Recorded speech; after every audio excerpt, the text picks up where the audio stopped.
Hey everybody, welcome to the Thinkers Emporium, and we are going to do tonight Comedy Chess Night. That's right.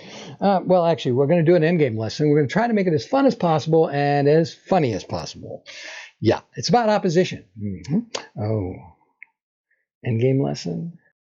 They're kind of boring, aren't they? Not this one. You sure? Yeah. Why?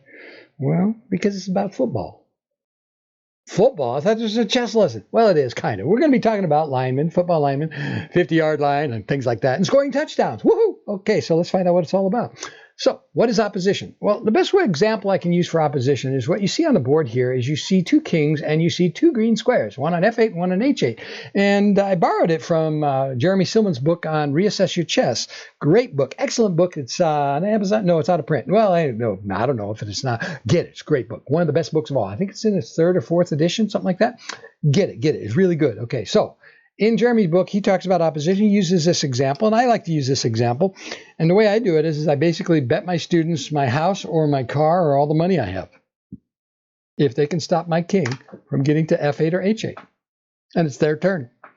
And I always get a student taking me up on that bet, and the first thing they do is they come up the board, and I'll follow them and go across, and they go across, and they think, well, if I go back, he's going to cut this way, so they just keep going, and I go with them. And when they get here, I cut back and surprise them and say, I'm going to go back to F8. And they go, no, you're not. And I go, oh, yes, I am. And I look at them straight in the eyes, and I go, okay, what are you going to do now? And they go this way, and I go, okay, now I'll go to H8. And they go, oh, no, you're not. And they get to G8, and when I step in front of them, I look them in the eye, and again, I go, what are you going to do now? I guess they pick one or the other, and sure enough, no matter which one they pick, I'm going to take the other, and I get the F8 square. So that is opposition. Well, I didn't learn nothing. All I saw you do is move a bunch of kings. Okay, here's how and why it's opposition. Let's get to the very first step. I moved up to A2. The reason why I moved up to A2 is I wanted to make sure there were 5 squares between these the two kings. No matter what he does, if he keeps going to the right or whatever, I want to make sure that there are 5 squares if he keeps going to the right. But he stepped up. And when he stepped up, I stepped up and made how many squares between the kings? Well, 3 squares between the kings. And then he stepped up and I stepped up, and how many squares are between the kings? Well, 3 squares, 2, 1, 1 square between the kings. Now, what is the numbers? What are the numbers 5? 3 and 1 have in common? They're all odd numbers. So opposition first has a rule. And the rule is you want to make sure there's an odd number of squares between the kings. If there is an odd number of squares between the kings, you want it to be the other guy's turn. In other words, if there's an odd number of squares between the kings, whosever turn it is doesn't have the opposition. And I want opposition. What is opposition? Opposition means you'll have the ability, you're opposing the other guy's king. Okay, and you'll have the ability to stop them from making progress around you. Okay, or you'll make progress around them. In this case here, I want to make progress around them. So I have to make an odd number of squares between the kings, and I got to make sure it's his turn. And is it? Yes, it is. He went here. I made an odd number of squares between the kings. Is it his turn? Yes, it is. He moves up. I make another odd number of squares between the kings. I get up there close, and I go, pick a square, any square. Well, he doesn't want me to go to F8 or H8, so I stay in front of him, making an odd number, odd number, odd number. And we get to this critical point here where now it doesn't matter which way he goes. But he went to H6, and I cut this way. But had he gone to F6, I would have simply come in this direction and gone for the same goal, which is this goal right here, point that square. And, of course, he'd have to come back, and then I'd step in front of him. And how many squares between the kings? 1. And whose turn is it? Ha-ha. I like to call this the ha-ha move, which basically you're going, ha-ha, what you going to do? Your turn. Or the other way around. Ha-ha, your turn. What are you going to do? Either way, no matter where he goes, you're going to go ahead and cut on him and force him to come back, for which case you'll step in front of him for the final move to get to your square. And no matter which way he goes, boom, you're going to score a touchdown. Boom. Boom. There we go. Scoring a touchdown. All right, great. What's this all for, sir? We've done this football thing, and we've made this odd number of squares. Quick review what opposition is. You have an odd number of squares between the kings, and you want to make sure it's the other bozo's turn. As soon as he moves up, same thing. Well, what if he goes straight across? Oh, good point. What if he goes this way? Well, I'll step over. How many squares between the kings? 5. Whose turn? His. Ha ha. Make a move. He moves over. I move over. 5 squares. Ha ha. He moves over, I move over. Ha ha, same thing. It just keeps going until he runs out of squares, after which I cut back. If he comes straight back, I'm going to close the gap. How many squares between the kings? Uno, dos, tres. Tres. Odd number of squares between the kings. Whose turn is it? Ha ha. Ha. Your turn, point. I step up. He comes back. I close the distance. Same as before. Odd number of squares between the kings. It's his turn, which is what we want. And he has to give way. Okay, so the question is why? Why are we doing this? It has to do with the next position I'm going to show you. And that's this one. What's different? Oh, there's a short guy with a bald head on the board. It's a pawn. He's right here. What do pawns like to do? They like to run up the board and score touchdowns and turn themselves into queens. Isn't that wonderful? Yes, that's exactly what they like to do, is run across the board and turn into a queen or a rook or a knight or a bishop, your choice. It's a matter of choice. I'll pick a queen. Okay, well, I guess it's a choice thing. Well, anyway, so what's the first thing we're going to do? We're going to step out from behind our pawn. Now, before we do this, we need to talk a little bit. We need to have a little conversation here. We know about the opposition now. We want to get an odd number of squares between the kings, and we want to make sure it's his turn. Now, the question is, why? Remember in the last example, we had two squares we were looking at, and that's these two squares right here, this square and this square. And we were way over here trying to get our king to that square, and we did a pretty good job of getting there. The problem is, we're not going to those squares right now. What we're going to do is go to the golden squares.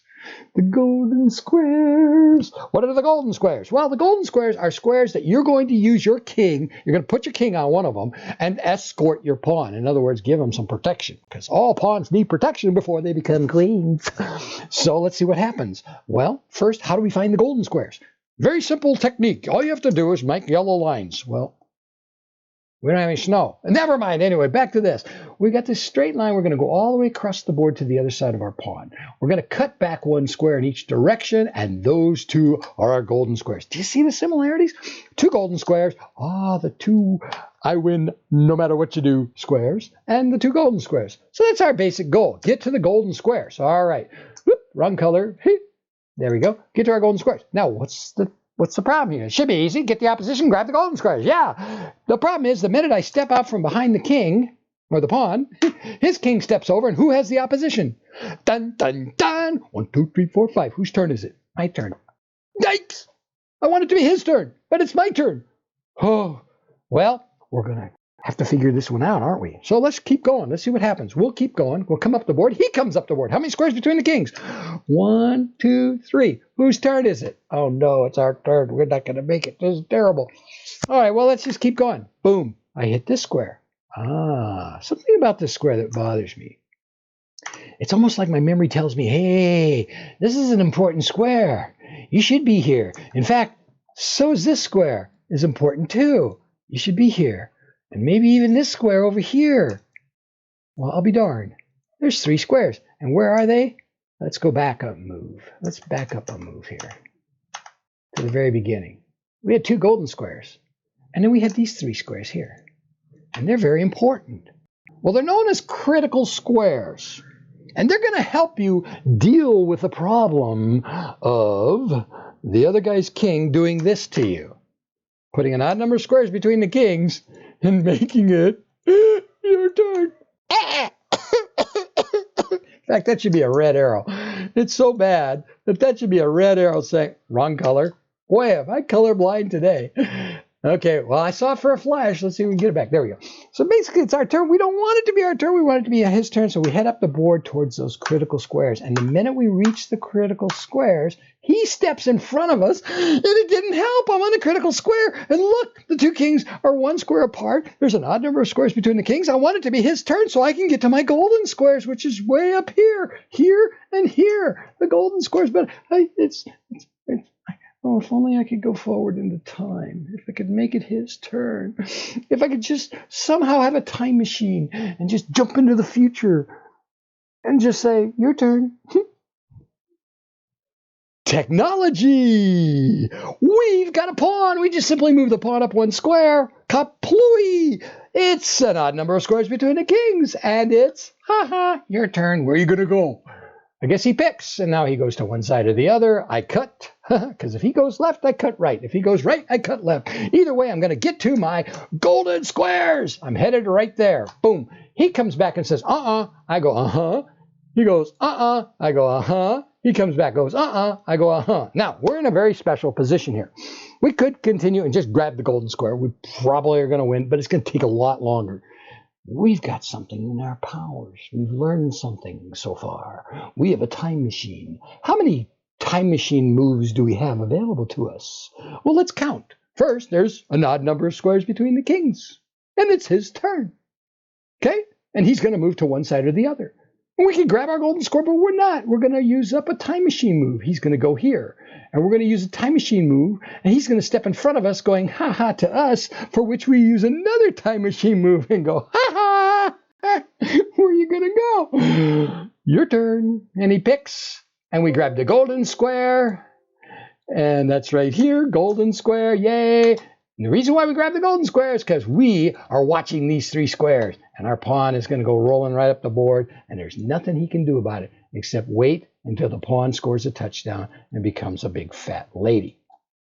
And that is our opposition lesson. I hope you learned a lot. Let's do a quick review just to be on the safe side. So in case any of you missed it, don't forget there's a rewind button too.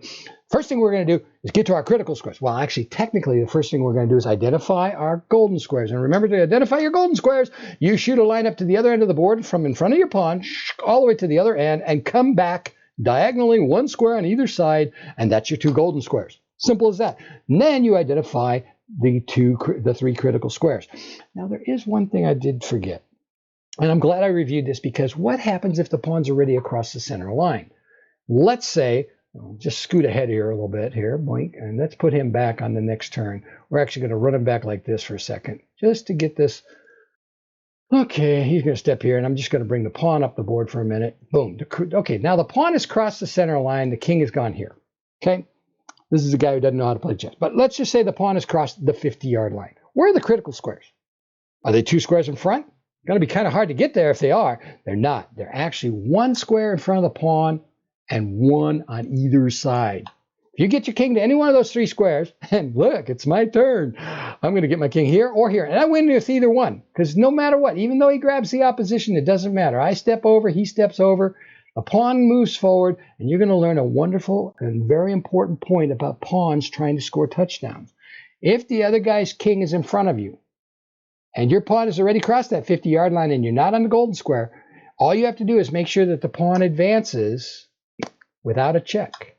When he gets to the 7th rank, if he advances without a check, in other words, he's not checking the king here because he ain't there, and he ain't checking the king here, he ain't there, but he is stopping the king from going there or there, and your king stops him from going here, and your king also stops him from taking the pawn, he gets squeezed out like toothpaste, shoop, just like that, and you grab your golden square, touchdown on the next move, you win. And that's it. I hope you enjoyed the video. If you did, hit the like button. Subscribe, because I got more stuff coming, and I hope there'll be funny ones and even serious ones too. I think tomorrow we're going to try our game of the week. We'll see. Anyway, check it out and have a good night. Thanks, guys. Great audience. Lots of fun. Where's the applause? How come? Oh, yeah, we're social distancing. Our audience is actually 50 miles away.